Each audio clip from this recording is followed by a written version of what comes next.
Bueno, esta mañana tenemos el placer de compartir con el doctor Jorge Subero Isa, fue presidente de la Suprema Corte de Justicia. Buenos días, doctor. Buenos días, muchas gracias de nuevo aquí con ustedes. Bienvenido, Un profesor. placer siempre para nosotros. Doctor, un poco conversamos fuera del aire, dándole usted contexto, le preguntaba si usted continúa al frente de la comisión aquella que se designó para encontrar una solución al tema de las Parras, la cárcel que se construyó durante la pasada gestión y que ha estado detenida durante mucho tiempo y que cuando se produjo aquel incendio en La Victoria, mucha gente en la sociedad se cuestionó por qué continuábamos con esa situación en La Victoria si tenemos esta instalación aquí. Usted nos da una explicación y quisiera que la compartiera públicamente.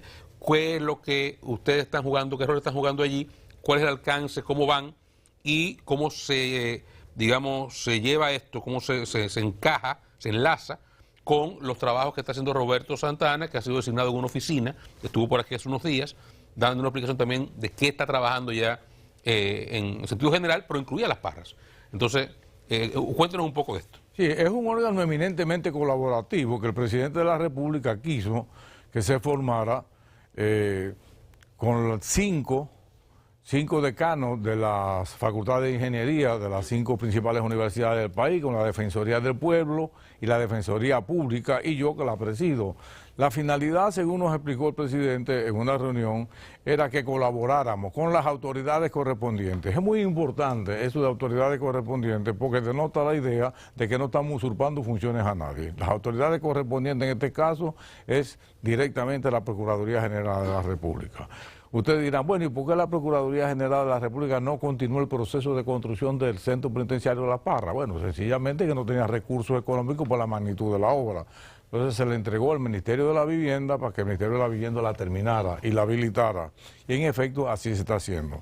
El presidente quiso que ese proceso de licitación, luego de que se llegaran algunos acuerdos con los licitadores, con los adjudicatarios anteriores, que fuera supervisada de una manera, no supervisada, sino que se colaborara de una manera u otra con el Ministerio de la Vivienda. Así se hizo, y la labor de nosotros como comisión se limitó pura y simplemente a, luego de que los técnicos, fueron 5 ingenieros y arquitectos de las universidades, revisaron todo el proyecto, se hicieron una cantidad enorme de observaciones al proyecto original, se acogieron en más de un 90% por parte del Ministerio y se adjudicó posteriormente la obra.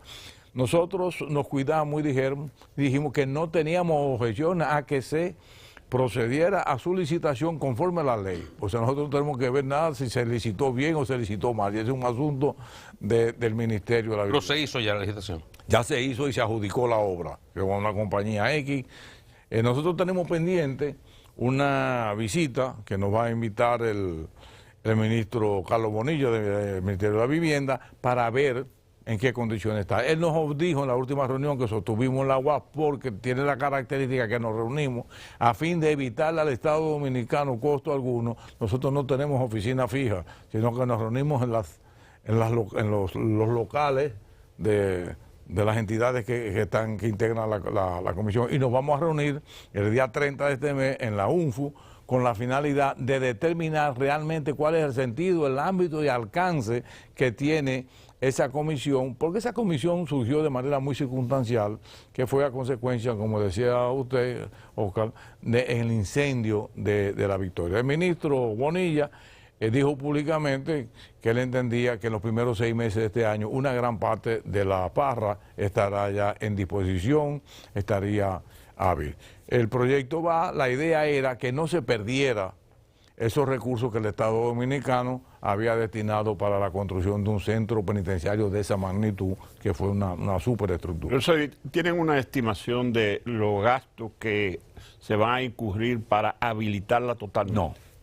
No lo tenemos. Sabemos que todavía falta mucho dinero para la obra física, para la infraestructura física.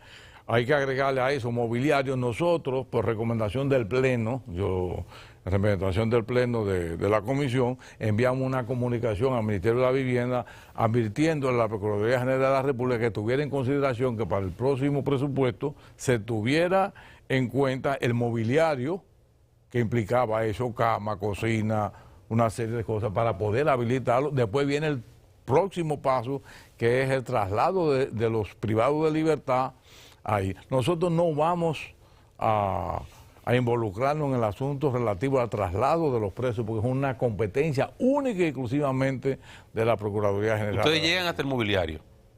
Nosotros llegamos hasta la entrega.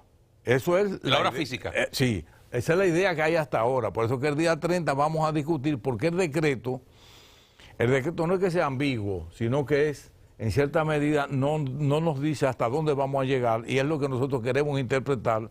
Yo personalmente entiendo que a partir de la entrega física de la obra, la comisión termina en ese momento para no usurpar funciones que corresponden, porque va a haber un problema. Obviamente va a presentar mucha gente, muchos privados de libertad que están, por ejemplo, en cárcel como en el 15 de Asua, que es la peor cárcel que hay en la República Dominicana, van a querer ir a un centro nuevo como es el centro penitenciario Las Parras. Entonces, ¿quién va a determinar los que van? Entonces, ahí entra, y es con muy buen tino, el presidente designó a mi compueblano y amigo, y es la persona que más sabe en la República Dominicana del sistema penitenciario, Roberto Santana, a que lo contribuya con el gobierno para que ayude a su vez a la Procuraduría General de la República a todo ese proceso. Ese protocolo que se va a aplicar, Roberto Santana estuvo aquí recientemente, de cómo se irían seleccionando los privados de libertad para trasladarlos. Pero al observar desde fuera, gente que no conozca bien esos detalles, lo ve a usted, ve a Roberto Santana, ve a la Procuradora General de la República o Procuraduría. Entonces, no se produce como a lo mejor un tranque o una situación de frenar, avanzar. Jehová, en sus inicios, cuando salió el decreto, a mí me enviaron el borrador de la consultoría jurídica y yo le hice algunas observaciones para evitar precisamente alguna confrontación, algún choque. No lo hay. No lo hay en el sentido de que nosotros no somos una entidad ni supervisora, ni consultora, sino es pura y simplemente ni de control colaborativa. Nosotros actuamos en la medida que nos pidan colaboración, como lo he hecho con el Ministerio de la Vivienda o con la propia Procuraduría. Si no nos piden colaboración, nosotros no hacemos absolutamente nada. O sea, nosotros no tenemos una misión específica. Originalmente se quería que fuera una veeduría, porque se iban a destinar unos recursos extra a través del Ministerio de la Vivienda para la terminación de la obra. Y parece que el presidente quería cuidarse un poco con respecto a que fuera una veeduría. Yo no soy veedor de nada. A mí recientemente me preguntaron, me dijeron, me pidió un amigo, muy difícil de decirle que no, que fuera veedor de una operación. Yo dije que yo no soy veedor de nada, porque si yo soy veedor de algo no se terminan las obras, porque a mí habría que enseñarme punto por punto. Entonces la comisión de nosotros es pura y simplemente constructiva. Si nos piden alguna opinión la damos, si no nos piden, amén. Doctor, ¿qué le parece, supongo que lo ha visto y lo va a tener alguna opinión, la nueva forma, la nueva dinámica del Consejo de la Magistratura para evaluar y designar a los procuradores adjuntos y el Procurador General de la República según el marco de la nueva Constitución, con la ley modificada y el reglamento modificado? Bueno, mira, yo fui el primero que propuso, cuando yo cumplí 10 años al frente de la Suprema Corte de Justicia, saliendo de una misa de Nuestra Señora de la Paz en la feria, yo propuse que el Procurador General de la República fuera designado por el Consejo Nacional de la Magistratura, de la misma manera que en esa época eran designados los únicos, los jueces de la Suprema Corte de Justicia, porque mi criterio, mi teoría era en esa época, y lo sigue siendo, de que mientras el Procurador General de la República dependiera del capricho de cómo amaneciera el presidente de la República un día, no podíamos hablar de independencia, por lo menos del Procurador General de la República. No sé si el presidente se llevó de esa vocación o no. Lo cierto es que me consultó el presidente, yo trabajé con algunos aspectos de la reforma, de esta reforma, se acogió eso, yo mismo le había sugerido que fuera una propuesta que él hiciera al Consejo Nacional de la Magistratura. Se habían discutido algunos aspectos, si era una terna, si era que se le consultara al Consejo antes de someter a alguien, pero al final el presidente se decidió de que fuera una decisión de él, que él hiciera una propuesta de un candidato X y que el Consejo lo rechazara o que el Consejo lo aprobara. El reglamento, el borrador que está en consulta pública, lo único que recoge pura y simplemente lo que dice la ley, y la ley recoge pura y simplemente lo que dice la Constitución de la República. O sea, Pero hay un elemento, disculpe doctor, y es el que quisiera su enfoque. En esta oportunidad, o más bien, con el caso del procurador, no hay un procedimiento de interrogatorio, No. ni público ni privado, No. a los postulados. No. Y yo recuerdo cuando se hizo el reglamento para los jueces, para la confirmación de los jueces en ejercicio, que una parte planteábamos que era necesario, y yo me incluyo en ese grupo, de que estuvieran en una situación de careo, que eso de evaluarlo, simplemente lo que habían hecho y tomar una decisión cerrado, y sin embargo no se hizo. Sí. A ustedes, y lo paso, los expusieron a ese tipo de interrogatorio. Esa parte, ¿qué le parece? Mire, es que yo creo que sí, que está bien. O sea, el presidente de la República, uno de los puntos que se discutía era si se evaluaba o no. Yo era partidario de que todavía el procedimiento, porque alguien dice, bueno, pero es que el Consejo no va a ir en contra de lo que diga el presidente de la República. Sí, pasó conmigo.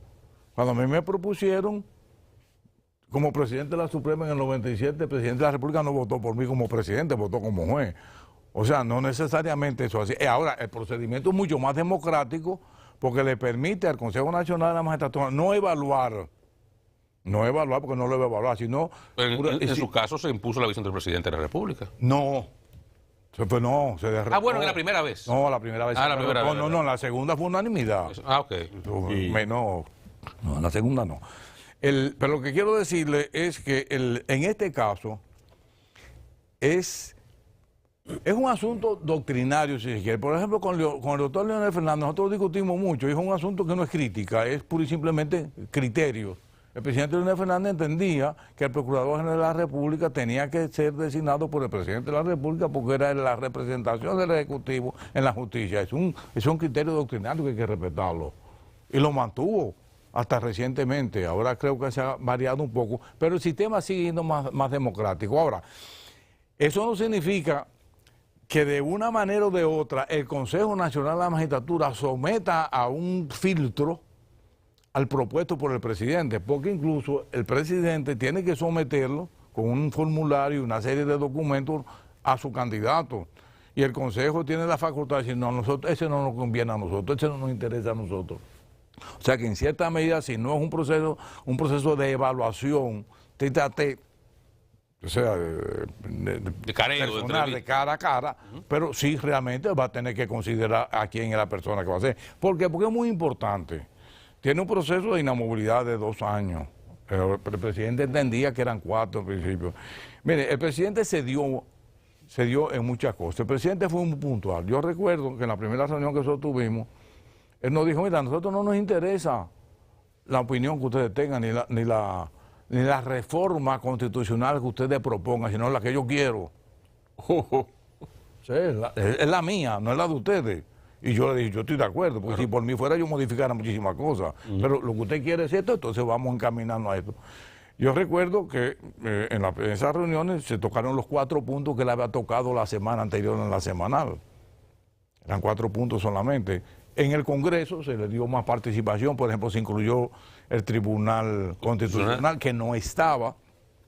Pero el mecanismo va a ser interesante, es la primera vez. ¿Usted va de acuerdo con 2 o 4 años de inamovilidad? Yo no me había pronunciado. Yo no me había pronunciado ni con los 2 ni con los 4. Incluso cuando yo participé en las diferentes reuniones, ese tema no se trató. Influyó mucho lo de Guatemala.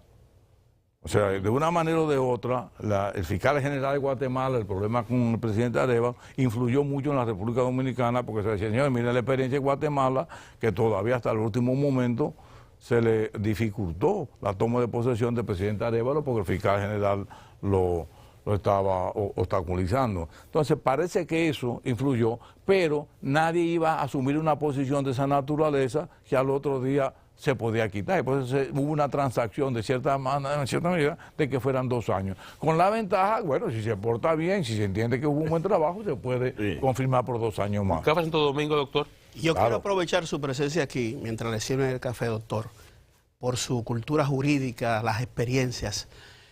La opinión suya sobre la sentencia del Tribunal Constitucional de las candidaturas independientes, de las elecciones, parte todo lo que es el andamiaje de la democracia. Electos que luego escogen para órganos como los tribunales y todas esas cosas, ¿cuál es realmente, qué puede acontecer a partir de esa decisión? Aunque estaban ahí las candidaturas independientes, reconocidas, pero con toda la amplitud que lo ha hecho por esta sentencia del Tribunal Constitucional, ¿cuál sería la situación que se presenta? Yo no estoy de acuerdo con la decisión del Tribunal Constitucional por una razón fundamental. El monopolio de las elecciones a nivel presidencial, de los partidos políticos del Congreso, el monopolio está en manos de los partidos políticos. O sea, en la Constitución y el sistema político dominicano con respecto a las elecciones gira en torno al sistema de partidos políticos. Incluso yo fui lo que dije, lo dije públicamente en días pasados, que el Congreso no tiene facultad para legislar de cómo incorporar una candidatura independiente. Jorge Subero Isa no puede ir y postularse independientemente de los partidos políticos a la presidencia de la República, ni a diputado, ni a senador, ni a síndico.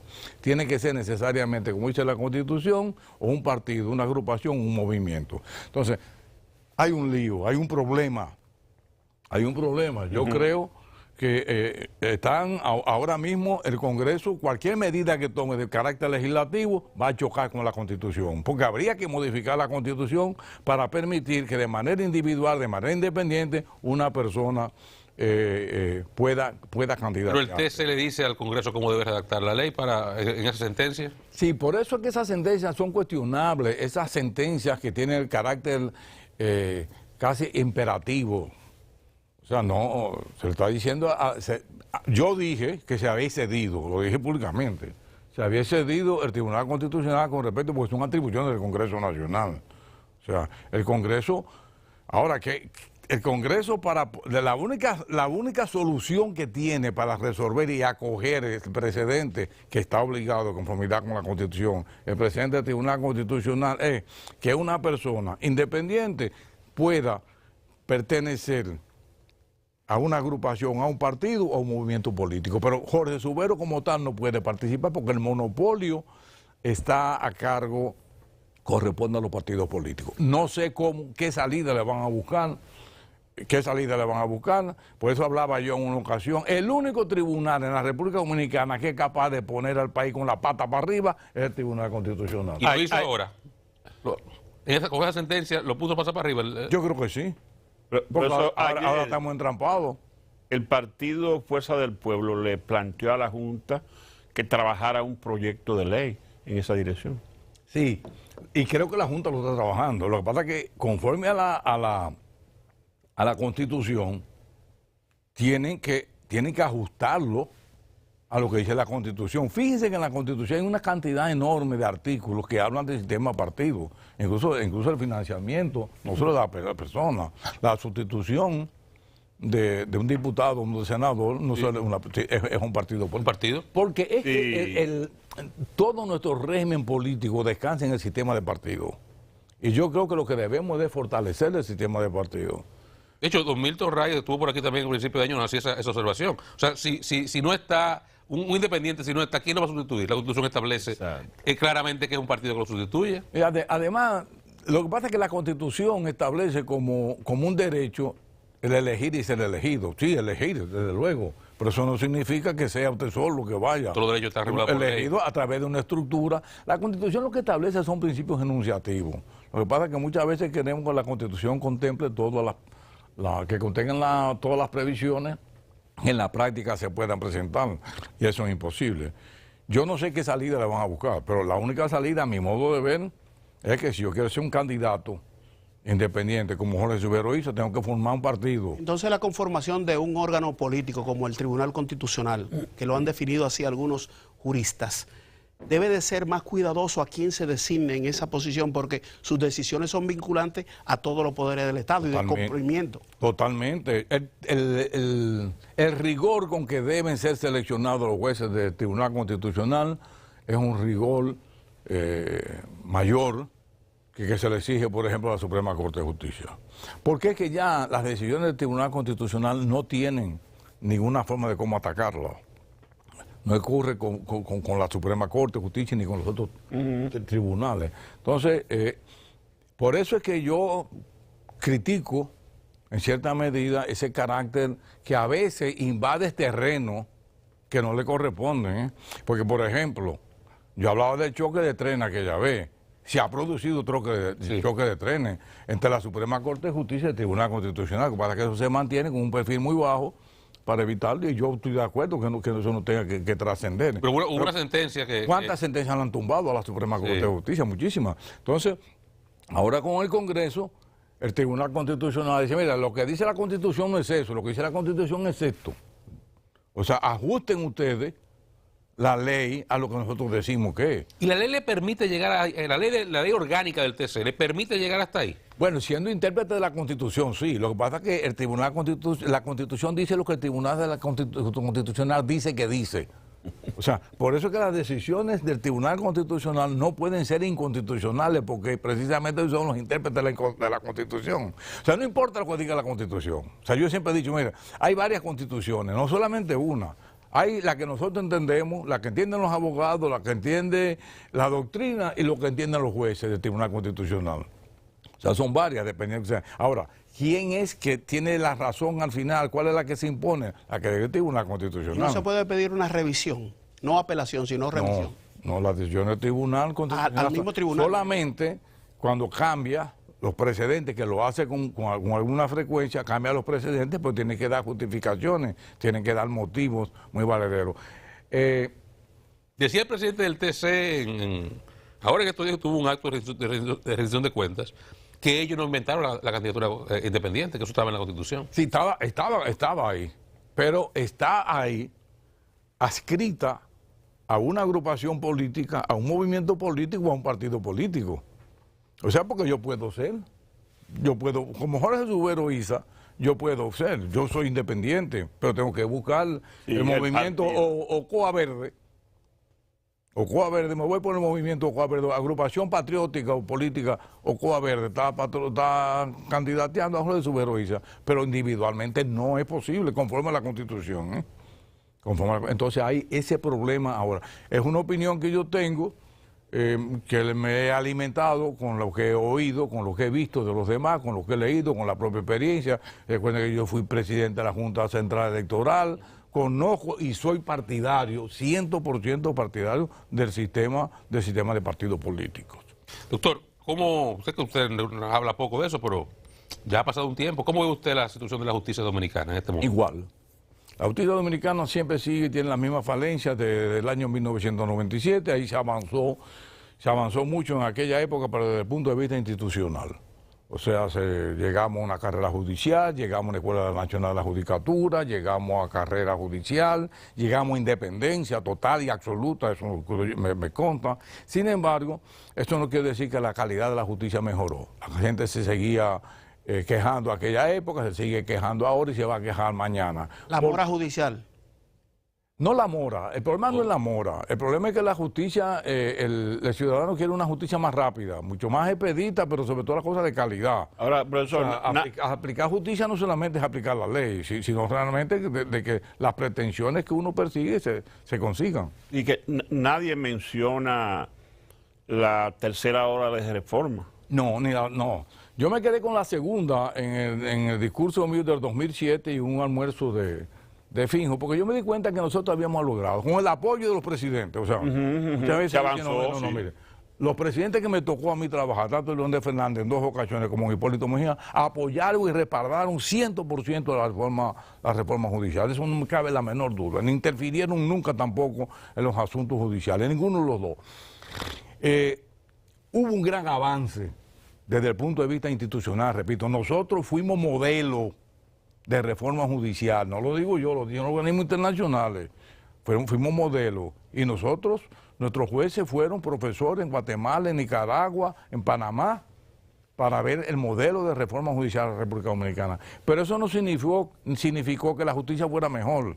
La justicia todavía sigue siendo mala, cara y lenta, porque el acceso a la justicia, que era parte de la segunda ola, lo que pasa es que mi salida abrupta de la Suprema Corte de Justicia truncó ese proceso que se trataba de que la justicia se acercara más a la gente. Basta ir a un tribunal para ver las peripecias que se pasan, los trabajos que se sufren. Las condiciones de los jueces de trabajo no son las mejores, no ha mejorado significativamente. No solamente por las infraestructuras, incluso la parte de la remuneración. Bueno, nosotros construimos desde el año 1997 al 2011 más de 100 y pico intervenimos, construimos más de 100 juzgados de paz y entre tribunales construimos 5 o 6 palacios de justicia con recursos propios. A nosotros no nos dieron un centavo durante 5 años. O sea, nosotros tuvimos que hacer, incluso yo relato con una anécdota importante, que hubo un momento que la carencia de recursos, teníamos el 2 por 1. Por ejemplo, entre Bánica y Pedro Santana, que están uno a 15 o 20 minutos uno del otro, era un 2 por 1, era un juez para 2. Iba uno de lunes a miércoles y el otro iba los otros, porque no había la gran capacidad. Sigue siendo, veo ahora con muy buenos ojos que ya se va a inaugurar a principios del mes de febrero el Palacio de Justicia de la provincia de Santo Domingo. Una gran obra. Que es una obra muy importante, porque nosotros cuando se dividió el Distrito Nacional, se creó la provincia de Santo Domingo, no encontramos en la provincia de Santo Domingo ningún local de 3 plantas. No lo encontramos. No había. En el 2001, ninguno. No encontramos lo que era un hotel y tuvimos que acondicionarlo. Y hoy en día, mire cómo están las torres ya en la provincia. Sí. O sea, y la parte de remuneración, doctor, porque esa parte, muchos jueces han salido de la judicatura, incluso en la práctica privada, buenos jueces, porque hubo un incremento importante cuando la primera ola, pero luego eso no ha estado a la altura. Sí, salieron muchos jueces porque las condiciones del ejercicio de la profesión son mejores, incluso, pero no es un proceso que se dio ahora, sino se dio conmigo. Yo dije, bueno, el ejercicio de la profesión ahora se puede ejercer. Y el caso, voy a poner un ejemplo, el senador de la provincia de la Altagracia, Cholitín Dulú. Cholitín era juez de paz, y fue un día, y junto con otro juez de paz, fueron y dijeron, nosotros no, la profesión está muy buena, el salario que está aquí no vale la pena. Y se fue. Es un proceso que es natural. Es una pena porque jueces calidad. Sin embargo, las condiciones que tienen los jueces hoy en día son condiciones dignas. Porque hay algo importante. Ojalá los políticos saquen la mano, principalmente del Consejo Nacional de la Magistratura. Porque los jueces de carrera no le deben esa posición a nadie. No. Se la deben 2 años que están trabajando en la escuela, que están estudiando. Pero ya intervienen los políticos, viene el asunto de las promociones. Yo entiendo que ya para las altas cortes los niveles de edad deben aumentarse un poquito, la experiencia se toma en cuenta, que para que nosotros los viejos nos están desechando. Muchísimas gracias, doctor. Lamentablemente se nos acaba el tiempo. Muchas gracias a ustedes por habernos acompañado en esta jornada. Mañana a partir de las 5.